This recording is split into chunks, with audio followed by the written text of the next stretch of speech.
큐티가 살아야 영적 생활이 삽니다. 오늘도 하나님께 소망을 두는 하루 되시기를 바랍니다.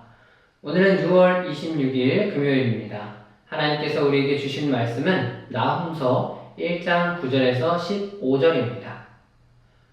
너희는 여호와께 대하여 무엇을 꾀하느냐? 그가 온전히 멸하시리니 재난이 다시 일어나지 아니하리라. 가시덤불같이 엉클어졌고 술을 마신 것 같이 취한 그들은 마른 지푸라기 같이 모두 탈 것이거늘 여호와께 악을 꾀하는 한 사람이 너희 중에서 나와서 사악한 것을 권하는도다. 여호와께서 이같이 말씀하시기를 그들이 비록 강하고 많을지라도 반드시 멸절을 당하리니 그가 없어지리라. 내가 전에는 너를 괴롭혔으나 다시는 너를 괴롭히지 아니할 것이라. 이제 내게 지은 그의 멍에를 내가 깨뜨리고 내 결박을 끊으리라. 나 여호와가 내게 대하여 명령하였나니 내 이름이 다시는 전파되지 않을 것이라. 내가 내 신들의 집에서 새긴 우상과 부은 우상을 멸절하며 내 무덤을 준비하리니 이는 내가 쓸모없게 되었습니다. 볼지어다 아름다운 소식을 알리고 화평을 전하는 자의 발이 산 위에 있도다. 유다야 내 절기를 지키고 내 서원을 갚을지어다. 악인이 진멸되었으니 그가 다시는 내 가운데로 동행하지 아니하리로다 하시니라. 아멘.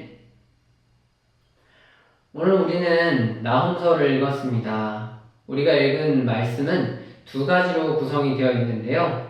첫째는 9절에서부터 11절까지 주님께서 아수르를 심판하시는 이유입니다. 아수르는 여호와 앞에 악을 꾀하였다라고 합니다. 그것이 아수르가 심판을 받는 이유죠. 이것이 우리가 이해하기 쉬운 표현으로는 하나님을 무시하고 세상의 법을 추구했다. 그것이 아수르의 심판 이유다라고 생각할 수 있습니다. 바로 이것이 죄입니다. 하나님을 무시하는 것, 그리고 세상의 법을 추구하는 것 말입니다. 죄에는 단계성이 있습니다.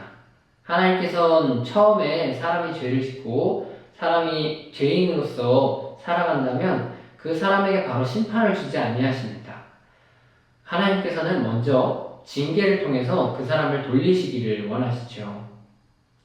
죄의 단계성을 보면 가장 먼저는 죄가 마음에 찾아올 때 세상 것이 좋아집니다.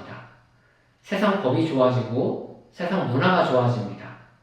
세상 것이 좋다 보니까 하나님 말씀을 묵상하는 게 결코 즐겁지가 않습니다. 다윗은 말하였습니다. 복 있는 사람은 오직 여호와의 말씀을 즐거워하여 그 말씀을 주야로 묵상한다 말입니다. 반면 악인은 이와 딱 반대입니다.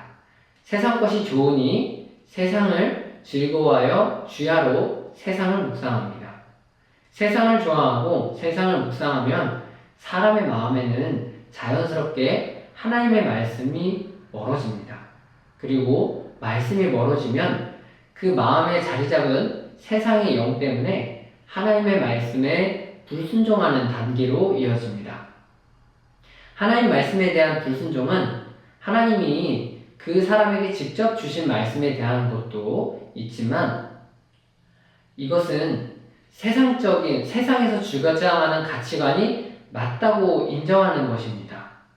그러니 세상 가치관이 맞으니 하나님의 말씀을 듣지 않는 태도가 자연스럽게 나오는 것이죠.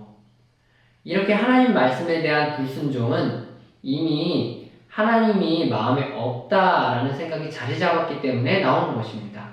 하나님이 내 주인이시고 하나님이 내 아버지이시며 하나님만이 전능자이심을 아는 사람은 이렇게 하나님의 말씀을 무시하는 태도가 나올 수가 없죠. 그렇게 자신의 세계, 자신의 가치관에서 하나님이 없는 사람은 오늘 본문에서 말한 바와 같은 행동을 합니다. 그것은 하나님을 대적하는 행동이죠. 그 대적하는 행동은 여러 가지 모습으로 나타날 수 있는데 오늘은 그 행동 중에 하나를 아수르를 대상으로 하나님께서 말씀하십니다.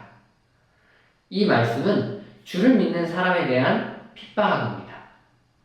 하나님께서 아수르를 없애기로 확정하신 그 이유를 말씀하신 오늘의 말씀에서는 아수르가 행한 악은 하나님을 무시하고 세상법을 따르며 주님의 선한 백성을 핍박하는 행동이었다라고 말합니다. 우리 하나님은 악인이 그렇게 행동할 때 악인을 심판하십니다.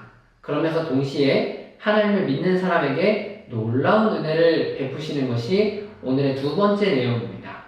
주님께서는 12절에서 15절을 통해서 아수르가 강하고 그들이 많을지라도 반드시 아수르를 멸망시킬 것이며 다시는 유다 백성을 괴롭히지 못하게 할 것이라 선포하십니다.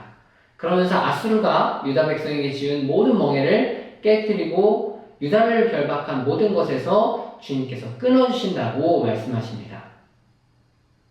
이것은 유다에 대한 소망의 말씀입니다.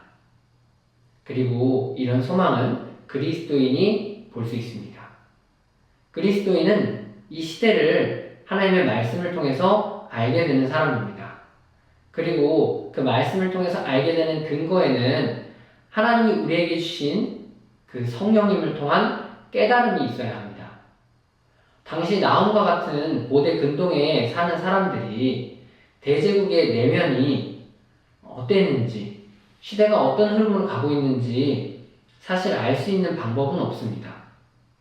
이것은 우리 시대에도 마찬가지 아닙니까?